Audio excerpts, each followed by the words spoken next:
পাকিস্তানের সরাসরি যোগ বারবার স্পষ্ট হচ্ছে। প্রশ্ন হচ্ছে, পাকিস্তান শিক্ষা যদি না পেয়ে থাকে তাহলে শিক্ষা তো পাওয়াতে হবে, শিক্ষা তো দিতে হবে, তাই নয় কি?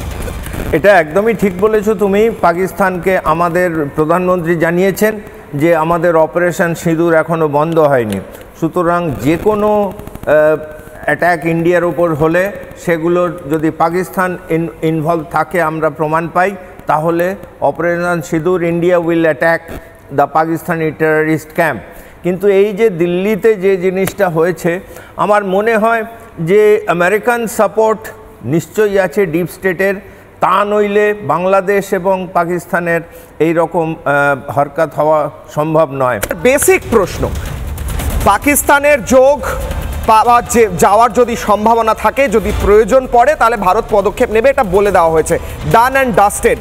কিন্তু পাকিস্তানের বিরুদ্ধে পদক্ষেপ নেওয়া হবে, আবার দুটো এরকম কাণ্ড ঘটাবে, আবার পদক্ষেপ নেওয়া হবে। তার মানে পদক্ষেপটা তো তেমনই নিতে হবে স্যার, কর্নেল স্যার, এমনভাবেই রেগুলেটরটা ঘোরাতে হবে যাতে পরের বার আর তার করার ক্ষমতাই না থাকে, আর তার সিদ্ধারাটাই না থাকে যে সোজা হয়ে আমি উঠে দাঁড়াবো।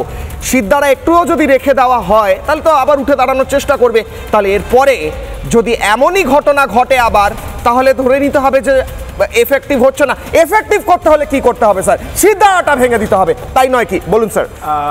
কিশোর, ব্যাপারটা ঠিক অতটা সোজা নয়। তুমি যেভাবে বললে, যুদ্ধ দ্বারা কোনো প্রবলেম সলভ হয় না। রাশিয়া 3 বছর ধরে ইউক্রেনকে অ্যাটাক করেছে, রাশিয়া অনেক শক্তিশালী ইউক্রেনের চেয়ে, কিন্তু ইউক্রেন দখল করতে পারেনি। আমরা জানি ইসরায়েল অনেক শক্তিশালী মিলিটারিলি, কিন্তু গাজার মতো একটা ছোট জায়গা 2 বছর ধরে লড়াই করেও তারা পারেনি। সুতরাং আমরা যুদ্ধ করে আজাদ কাশ্মীর বা যে পিওকে খালি করা, ওরা আজাদ কাশ্মীর বলে, হ্যাঁ, মানে পাক অধিকৃত পিওকে খালি করাবো, এটা আমাদের বিরোধী দলের নেতারা বলছে, কিন্তু এটা সম্ভব নয় যুদ্ধ, এবং ভারত কখনো কোনো যুদ্ধ চায় না। আমার মেন প্রবলেম, আমি কিছুটা যেটা বলেছি, যে আমরা এই পেহেলগাঁও অ্যাটাকে দেখেছি যে সাধারণ লোকেরা অ্যান্টি ইন্ডিয়ান, এবং তার জন্যে দায়ী একমাত্র মাদ্রাসা টিচিং। আমাদের সিদ্ধারাটা ভেঙে দেওয়া কি প্রয়োজন নয় স্যার? আপনি মনে করছেন না? সবচেয়ে প্রধান কাজ দেখো, আমরা টেররিস্ট ক্যাম্প ভেঙে দিয়ে সিদ্ধারা ভাঙা যাবে না, তারা আবার গজাবে। আমাদের মেন জিনিস হচ্ছে সাইকোলজিক্যাল প্রবলেম।